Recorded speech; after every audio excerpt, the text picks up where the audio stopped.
ICT বিষয়ের আমরা যখন এই যে বাইনারি হতে অক্টাল সংখ্যা রূপান্তর করি তখন যদি এই ধরনের পয়েন্টযুক্ত সংখ্যা থাকে, যেমন এই রেডিক্স পয়েন্টের পূর্বে এবং পরে উভয় দিকে সংখ্যা রয়েছে, তো পূর্বের অংশটুকু হচ্ছে পূর্ণ সংখ্যা, পরের অংশটুকু ভগ্নাংশ সংখ্যা বলে। এখানে একটি কথা আছে, সেটা হচ্ছে বাইনারি থেকে অক্টালে রূপান্তরের জন্য আমরা এখানে তিনটা বিটে ভাগ করব।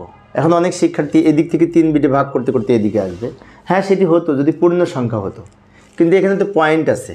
তো পয়েন্ট যেখানে আছে পয়েন্টটা রেখে পয়েন্টের বাম দিকে আমরা তিনটা যদি ভাগ করি, এখানে 1 2 3 4 5টা সংখ্যা আছে। তো এই প্রথমে এই 3টা নিলাম, এই তিনটা, তো এই দুইটা 1 বাকি থাকে, 2টা 1 লিখলাম। এখন এখানে কিন্তু 3 বিট হয় না, না হলে বাম দিকে একটা শূন্য দিয়ে 3 বিট তৈরি করে নিতে হবে। অর্থাৎ পয়েন্টের আগে 5টা বিট ছিল, আমি আরও একটা বামে শূন্য নিয়ে 6টা করে তিনটা করে ভাগ করে নিলাম। এই হচ্ছে পয়েন্টের আগে। এবার পয়েন্টের পরে এদিক থেকে ভাগ করতে করতে যাব। এই পয়েন্টের কাছাকাছি যে 1 0 1 আছে এটা আগে লিখলাম, আবার এই 1 0 আছে এইটুকু শেষে লিখব, ওটার বাম পাশে ওটার ডান পাশে আর একটা শূন্য দিব। ভালো করে লক্ষ্য করি, এইখানে পূর্ণ সংখ্যা, তো পূর্ণ সংখ্যার বামে শূন্য দিলে মানের পরিবর্তন হয় না। আর পয়েন্টের পরে ভগ্নাংশ সংখ্যার এখানে ডানে যদি অতিরিক্ত শূন্য একটা দিই তো মানের পরিবর্তন হয় না। অর্থাৎ পয়েন্টের পরের সংখ্যা সর্বডানে শূন্য। আমরা ইচ্ছে করলে বিট সমান করার জন্য এখানে একটা নিতে পারি, একটা দুইটা যাই লাগুক না কেন। আর পয়েন্টের পূর্বে সর্ববামে এক্সট্রা শূন্য নিতে পারি। এখন আমরা কিন্তু তিনটা বিটে ভাগ করেছি। এবার এগুলোর সমকক্ষ অক্টাল মান লেখার জন্য আমরা এই কোডের হেল্প নিতে পারি।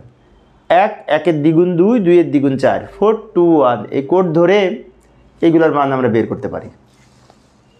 যেমন আমি যদি এই কোডের হেল্প নিয়ে প্রথমটির মান বের করতে চাই, তো এইটা যদি এইটার সাথে আমি মিলিয়ে দেখি, তো শেষের 2টা 1, শেষের 2টা 1 মানে কি 1 আর 2, এই যে 2 এর স্থলে 1 আছে আর এই 1 এর স্থলে 1 আছে, তাহলে এই দুইটা যোগ হবে, যোগ হয়ে এখানে 3 হবে।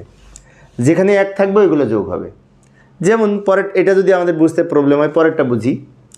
2 প্রান্তে 1, তার মানে কি 4 যেখানে আছে সেখানে 1, আর 1 যেখানে আছে সেখানে 1, 4 আর 1 যোগ করে তাহলে 5। পয়েন্ট যেখানে ছিল পয়েন্ট রেখে দেব। এবার এটাও 5 হবে, এই 1 0 1 এর মান যদি 5 হয় এটার মানও 5 হবে, সেম হবে। এবার এইটা আসি, এখানে কিন্তু একটি মাত্র 1 আছে এবং একটা প্রথমেই আছে, তার মানে কি 4 যেখানে সেখানে 1, প্রথমে 1 আর প্রথমে 4, 4 এর স্থলে 1, 4 এখানে লিখব।